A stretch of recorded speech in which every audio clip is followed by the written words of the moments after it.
Hello friends, मैं Anilesh. Welcome to our channel. Friends, आज हम पढ़ेंगे political science class 9th। First part में हमने पढ़ा था डेमोक्रेसी के बारे में और दो स्टोरीज़ हमने पढ़ी थी, एक चिले और एक पोलैंड की। आज हम उससे आगे पढ़ेंगे। तो आज का हमारा पहला टॉपिक है changing map of democracy. Friends, ये जो 20th सेंचुरी था, ये डेमोक्रेसी के लिए काफ़ी महत्वपूर्ण और इम्पॉर्टेंट समय था। इसी टाइम में बहुत हेर फेर हुए, कई कंट्री डेमोक्रेटिक बनी, कई जगह से डेमोक्रेटिक से मोनार्कियल फॉर्म या डिक्टेटरशिप गवर्नमेंट हो गया। कई चैलेंजेज आए डेमोक्रेसी के लिए और कई देशों में ऐसा भी हुआ कि लोगों के प्रोटेस्ट और रिवॉल्यूशन को देखते हुए वहाँ पे डेमोक्रेटिक फॉर्म ऑफ गवर्नमेंट को ला दिया गया। चलिए अब हम और कुछ बेसिक फीचर ऑफ डेमोक्रेसी देखते हैं। यहाँ पर वर्ल्ड के 3 मैप हैं। एक है 1900 से लेकर 1950 तक, एक 1975 का और एक 2000 का। पहला मैप जो 1900 से लेकर 1950 तक का है, यहाँ पर कई देश डेमोक्रेटिक नहीं थे। बस कुछ देश जैसे कि अमेरिकन कॉन्टिनेंट में साउथ नॉर्थ अमेरिका और साउथ अमेरिका के कुछ देश जो डेमोक्रेटिक थे, और यूरोप में कुछ देश थे, इंडिया था और ऑस्ट्रेलिया था। जैसे कि आप जानते हैं कि सेकेंड वर्ल्ड 1945 में ख़त्म हो गया और उसके बाद कई देश थे जो आज़ाद हो गए, कॉलोनियल रूल से आज़ाद हो गए, और उन्होंने आज़ाद होने के बाद उन्होंने डेमोक्रेसी फॉर्म ऑफ गवर्नमेंट को अपना लिया। लेकिन अभी भी कुछ देश थे जो अफ्रीकन कॉन्टिनेंट और ईस्ट यूरोप में थे, कुछ कंट्रीज़ जो साउथ ईस्ट में एशिया में थे।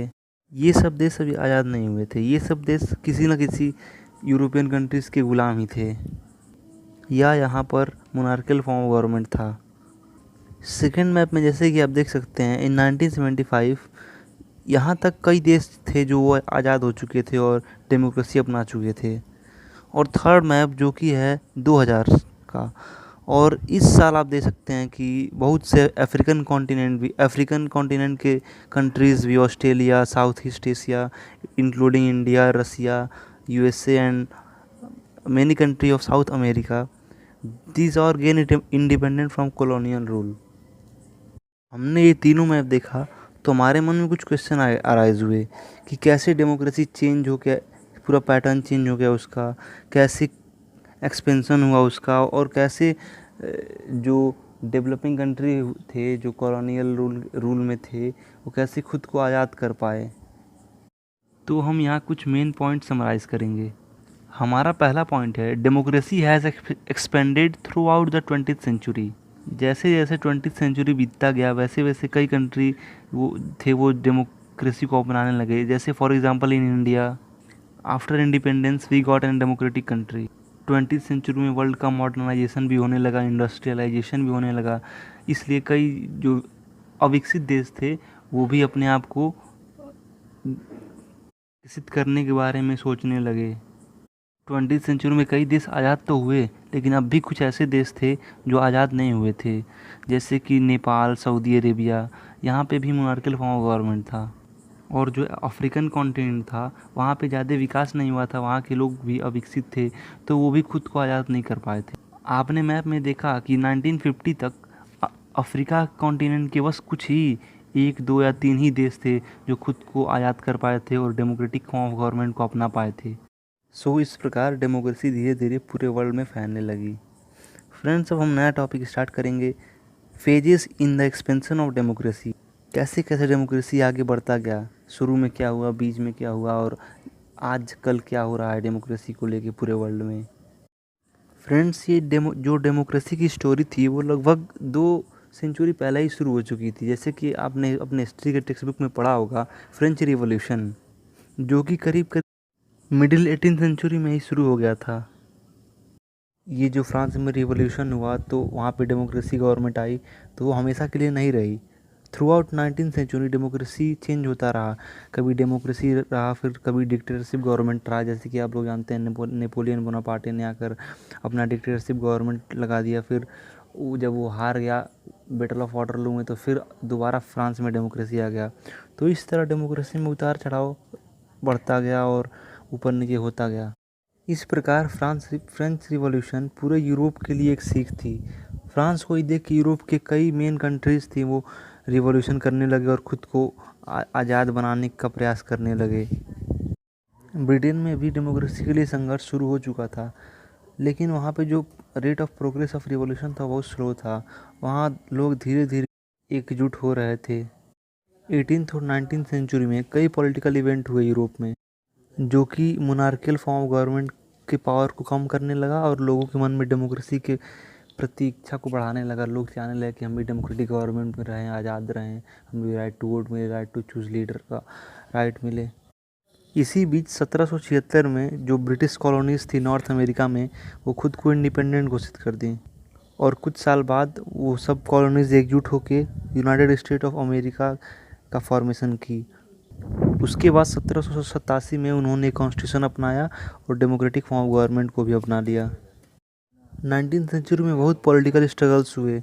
सब पॉलिटिकल स्ट्रगल थे जो डेमोक्रेसी के लिए वो कुछ मेन पॉइंट पर केंद्रित थे, जैसे कि पॉलिटिकल इक्वलिटी, फ्रीडम, जस्टिस, और जो सबसे मेजर डिमांड था वो राइट टू वोट था फॉर एडल्ट सिटीजन। कई यूरोपियन कंट्रीज थी जो अभी नई नई डेमोक्रेटिक फॉर्म ऑफ गवर्नमेंट को अपनाई थी, वो राइट टू वोट का राइट्स नहीं देती थी अपने सिटीजन्स को। और कई देशों में बस उन्हीं को राइट टू वोट मिलता था जिनके पास प्रॉपर्टी थी, जो एलाइट क्लास थे, अमीर पीपल थे। यूनाइटेड स्टेट ऑफ अमेरिका में 1965 तक ब्लैक पीपल्स को राइट टू वोट नहीं मिला था। डेमोक्रेसी के स्ट्रगल में ये बहुत मेन पॉइंट था, राइट टू वोट। सभी लोग चाहते थे कि जितने भी man, women, rich, poor, white, black थे, सबको राइट टू वोट मिले। और इस प्रोसेस को बोला जाता था यूनिवर्सल एडल्ट फ्रेंचाइज और यूनिवर्सल सफरेज। तो इस प्रकार यूनिवर्सल एडल्ट फ्रेंचाइज का मतलब क्या हुआ? इसका मतलब हुआ right to vote given to every adult citizen of the country.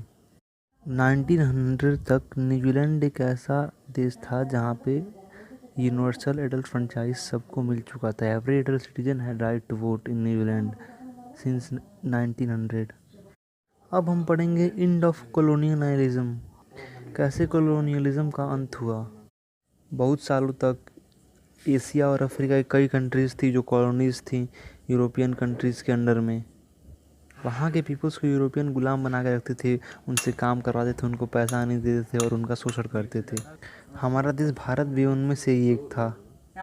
वहाँ के पीपल्स के मन में केवल यूरोपियन कंट्रीज से आज़ादी की भावना नहीं थी, उन्हें ये भी चूज़ करना था कि आगे उनका लीडर कौन होगा।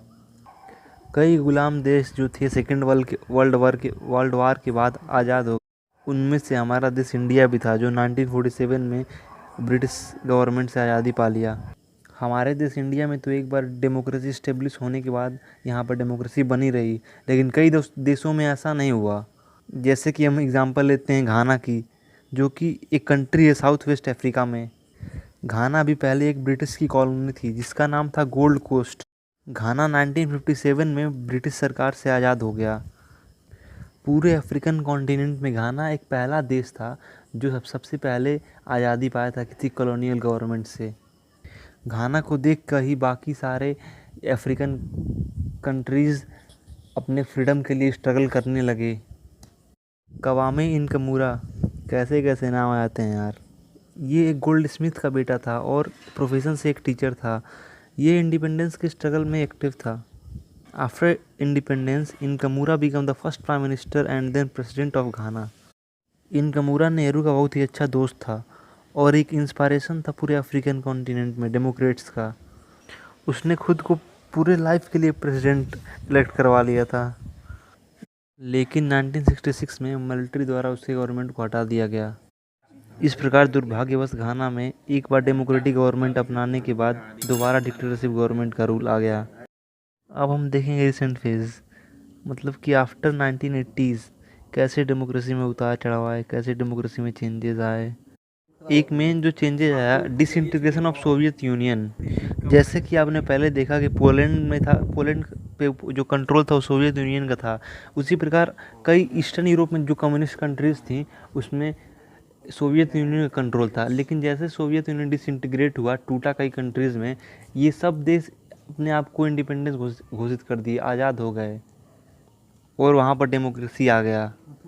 इस प्रकार इस वर्ल्ड की पॉलिटिकल मैप में कई कंट्रीज़ थे जो इंडिपेंडेंट हो गए और डेमोक्रेटिक फॉर्म ऑफ गवर्नमेंट को अपना लिया।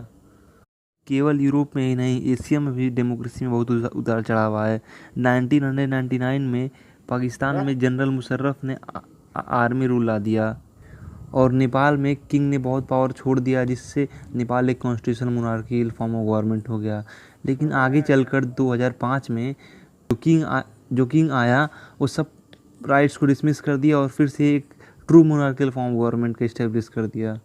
2005 तक पूरे वर्ल्ड में लगभग 140 कंट्रीज थे जिन्होंने डेमोक्रेसी गेन कर लिया और वहाँ पर मल्टी पार्टी इलेक्शन होना शुरू हो गया। 80 से ज़्यादा कंट्री जहाँ पे डेमोक्रेसी फॉर्म ऑफ गवर्नमेंट नहीं था, उन्होंने 1980 के बाद ही अब खुद को इंडिपेंडेंट किया और वहाँ पर डेमोक्रेसी फॉर्म ऑफ गवर्नमेंट का फॉर्मेशन किया।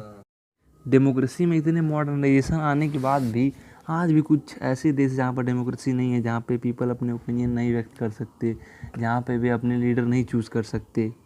और ऐसा ही एक एग्ज़ाम्पल है म्यांमार, जिसे प्रीवियसली हम बर्मा के नाम से जानते हैं। म्यांमार ने खुद को 1948 में इंडिपेंडेंट घोषित कर दिया था और वहाँ पर डेमोक्रेसी आ गया था। लेकिन करीब 14 साल बाद वहाँ पर मिलिट्री द्वारा तख्ता पलट कर दिया गया और डेमोक्रेसी को हटा दिया गया और फिर वहाँ पर आ गया डिक्टेटरशिप फॉर्म ऑफ गवर्नमेंट। और आगे चलकर 1990 में वहाँ पर पहला इलेक्शन हुआ। ये इलेक्शन 30 साल बाद हुआ था और वहाँ पर एक पार्टी थी, the national league of democracy, जिसको चलाने वाली आन सू की थी। उस पार्टी ने इलेक्शन जीता, लेकिन मिलिट्री ने इलेक्शन रिजल्ट को नहीं माना और आन सू की को उनके ही घर में नज़रबंद कर दिया गया और कई लीडरों को टॉर्चर किया गया और कई लीडरों को जेल में डाल दिया गया। हाउस अरेस्ट होने के बाद भी सू की ने अपना कैंपेन कंटिन्यू रखा। उन्होंने डेमोक्रेसी को कभी नहीं छोड़ा। According to her, the quest of democracy in the Burma is the struggle of people to live whole meaningful life as free and equal members of world community. मतलब कि world में बाकी देशों के जैसे बर्मा में भी खुशहाली आनी चाहिए, वहाँ पे भी लोग फ्री रहें, इक्वल रहें। उनके इस स्ट्रगल की चर्चा देश विदेश में होने लगी और इसी को देखते हुए उन्होंने नोबेल पीस प्राइज़ भी जीता। इस प्रकार ये पार्ट यहीं समाप्त होता है। अब हम इस चैप्टर के अगले और लास्ट पार्ट में देखेंगे democracy eight global level and the promotion of democracy. चलिए दोस्तों, तो आप सब ध्यान से पढ़िए और कोई भी दिक्कत है तो कमेंट में आप कोई भी क्वेश्चन पूछ सकते हैं। So good luck to everyone. धन्यवाद। फ्रेंड्स, पॉलिटिकल साइंस एक इजी सब्जेक्ट है। इसे आप लोग डेली लाइफ से जोड़कर और डेली पॉलिटिकल इशू से जोड़कर पढ़ेंगे तो ये आसानी से समझ में आएगा और आप लोग आसानी से कोई भी तथ्य, कोई भी मीनिंग समझ जाएंगे। ओके फ्रेंड्स, तो मिलते हैं हम लास्ट पार्ट में।